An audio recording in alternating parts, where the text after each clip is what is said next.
You know, I was actually sitting here completely confused on what video I should even work on first, because there are always like 10 different ideas floating around in my head. And then, out of nowhere, I stumble across this absolute unit of an announcement about the upcoming Italian Super Battleship, Affondatore. Immediately my brain just went, yeah, this is the content machine I'm gonna milk today. So here we are. And honestly, I can already tell this ship is going to be one of those controversial additions where half the community thinks it's going to be busted beyond belief, and the other half already has their pitchforks ready because it dares to exist in the same matchmaker as their beloved tier 10s. Every time someone mentions SAP secondaries or those weird shell choices, you can almost hear the collective groans echoing across the player base. But now Wargaming decided to take the what-if lever and crank it straight into the Super Battleship category. The name itself, Affondatore, literally translates to sinker, which is either the most intimidating name ever or a prophecy for how fast this thing will sink once someone with HE spam looks at it funny. Either way, I figured let's break this ship down, roast it a little, and figure out whether Affondatore is going to be the next must-have monster or just another floating citadel waiting to be farmed for free damage. So let's get into Affondatore itself, because when I first read the dev blog about this thing, my first thought was basically, alright, who at Wargaming woke up and decided to take the Italian maximum battleship doodles and just throw them into the game? This is literally the definition of a ship that exists because balance department got bored and thought, hey, let's make another hull that eats half the ocean when it turns and gives players 16 barrels to mess with. And I'll admit, on paper, it looks like one of those designs that will either be hilarious fun or a complete nightmare depending on how much RNG loves you on a given day. Affondatore might also sink itself if you're not careful. Wargaming clearly wanted to lean into that whole Italian heritage vibe, but instead of the SAP gimmick we've come to expect from the tech tree battleships, this one says, nah, we're going full AP and HE, no SAP allowed. So if you love slapping cruisers with SAP, sorry, you're going to have to actually aim these ones. Let's talk survivability first, because if you're going to drive a ship that turns like a shopping mall and needs to push into mid-range, you need the health pool to not disintegrate instantly. Affondatore comes with 115,600 hit points. That puts it slightly under Hanover, which flexes up to 120,800, and right around where Satsuma sits at 118,700. So you're not the tankiest super in the game, but you're in the club. Compare that to Yamato or Shikishima at just over 97,000 or Kremlin at 108,000, and you see why Affondatore qualifies as a super battleship. You've got the bulk to survive a few bad decisions, not endless ones. The armor scheme is very Italian, turtleback citadel, strong central protection, which means you're not going to get nuked by some lucky cross-map salvo unless you go full broadside like a clown. That's the good news. The bad news is that the outer plating is 32mm, and 32mm in World of Warships is like painting a bullseye on your hull. Every battleship with 460mm or bigger guns, so Yamato, Shikishima, Satsuma, Hanover, they all just overmatch you clean through the bow or stern. Kremlin with 457mm, same deal. So while you're laughing off tier 8s and 9s who can't pen you properly, at tier 10 and in super lobbies you're getting farmed the moment you angle wrong. It's basically Italian armor with a built-in expiration timer. Handling-wise, she's very much in that super battleship clumsy category. 30 knots of speed, which sounds fine until you realize Satsuma also does 30, and Hanover actually manages 27, but with much nastier guns. The real killer is the turning circle radius of 1,020 meters, and a rudder shift of just over 20 seconds. To put that in perspective, it's like trying to turn a football field. You are not dodging torpedoes unless the destroyer player fell asleep on their keyboard. Torpedo protection sits at 31%, which is okay but not great since Kremlin and Vermont both manage around 40%. Translation, if you eat a Shima wall of skill, you're going to feel it hard.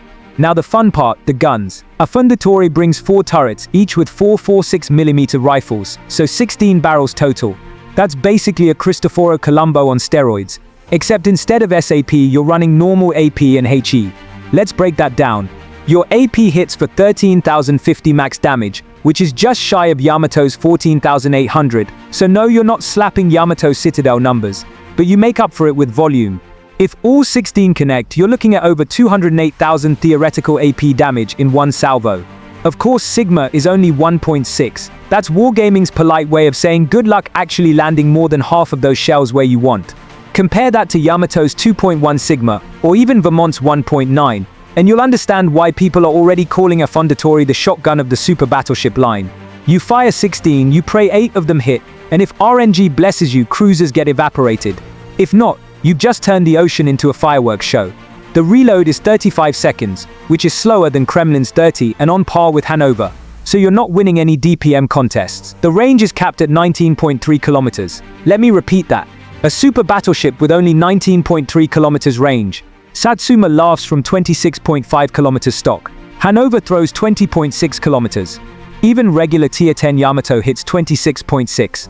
So Affondatore basically says, you want to play me, you're going to mid-range, or you're useless. That's the trade-off. The HE is okay, 5700 max damage with a 36% fire chance, better than Kremlin's pathetic fire chance but still not Montana levels of spam. And the HE pen is 68mm, so you can at least chew through supercruiser decks without IFHE. But let's be honest, you're here for AP slaps, not HE farming. Now Affondatore's big gimmick isn't just the guns, it's the combat instruction system. Every time you land hits with your main battery, you charge this bar. When it's full, you can activate a buff that turns your secondaries into literal machine guns. We're talking secondary reload cut by 75%, penetration doubled, dispersion improved by 80%, and your ship speed buffed by 10%. For 45 seconds, you basically become an Italian brawler on steroids. The downside, range doesn't change. Your secondaries stay locked at 7.3 kilometers. Compare that to Hanover, which gets secondaries out to 12 kilometers when built properly. So yeah, Hanover is still king of secondary range, but Affondatore's secondaries during combat instructions fire like an anime mech unloading every gun at once. 6 triple 135mm mounts, spitting out HE every 1.5 seconds with doubled pen, means even angled cruisers will feel it. But you have to commit, you need to push inside 7 kilometers to make it work. That's where her consumables come in.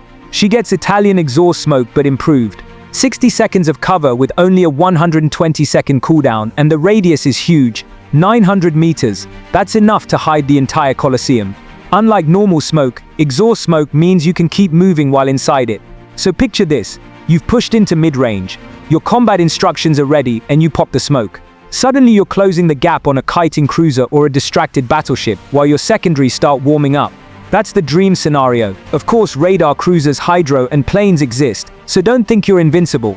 But it does give Affondatore that classic Italian now you see me, now you don't identity, except this time strapped to a 115,000-ton hull. For support tools, you've got a standard damage control party with unlimited charges, a repair party that heals about 14,000 per use, and the aforementioned exhaust smoke with 3 charges. No gimmick heals like British battleships. No fast DCP like the Soviet line.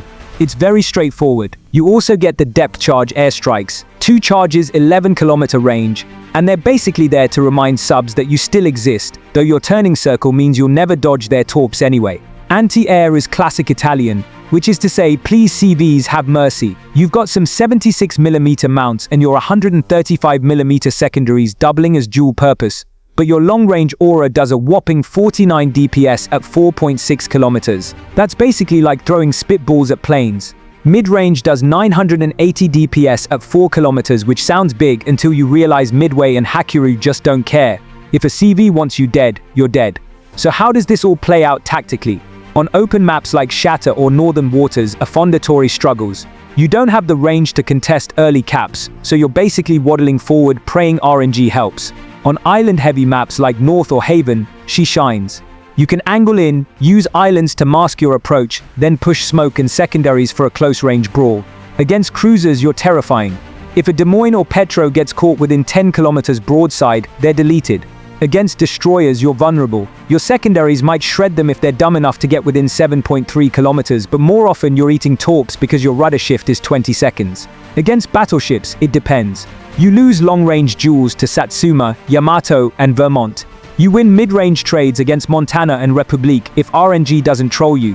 Hanover is your nightmare because it does what you do but with more reliable accuracy and longer secondary reach. The ideal Affondatore game looks like this. You angle in behind your cruisers, you let your health pool soak up incoming damage as you slowly close to 15 kilometers. You farm whatever you can with AP, and you wait for your combat instructions to charge.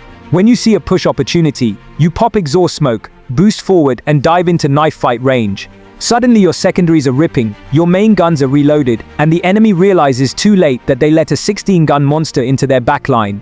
Then you either rack up a Kraken, or you go down in a blaze of glory, Italian flag waving proudly. In short, Affondatore is not a sniper. She's not a tank like Kremlin or a giga DPM monster like Vermont. She's a medium-range bruiser with hilarious close-range potential if you can set it up.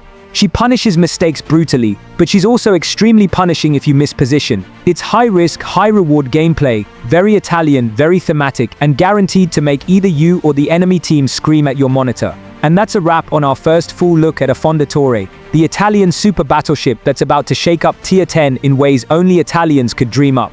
In the next videos, we're going to test her in real matches, push her secondaries to the limit, and see just how scary she can be when you time those combat instructions perfectly. I'll also be comparing her directly against other Tier 10 monsters in actual battles to see who really dominates the mid-range brawl. And yes, there will be plenty of epic moments, clutches, and of course, some hilarious fails along the way.